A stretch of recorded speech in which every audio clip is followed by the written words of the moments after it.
Perfectly ঠিক করা মানে এই ও সবগুলা কাট কুলা লাগবো, কুইল্লা তুলতে হইবা উপরে, যদি অ্যাকুরেটলি ঠিক করা যায়।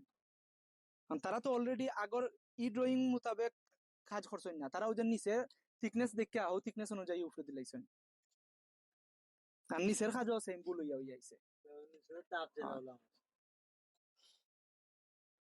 আর ইনো তো অলরেডি আমরা আর একটাও ভুল হয়েছিল, যে একটা উল্টা রড রাখিছিলাম, যার কারণে আমরা অতিরিক্ত রড প্রোভাইড করা লাগছে।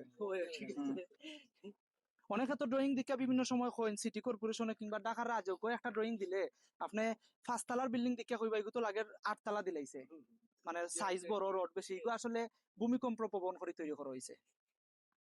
যাতে এরকমও আছে অনেক মালিক পক্ষে 5 তলা ডিজাইন করে আমাদের 7 তলা তুলে দিবা, রানা প্লাজার ঘটনা করছে না নি, যার কারণে ওভারঅল সেফটি মেনটেন করি দেওয়ার কারণেও কাজও অনেক ভুল হইয়াও বিল্ডিং গুলাত কোনো সমস্যা হন না, কারণ একটু ওভার ধরা হয় সব জায়গা।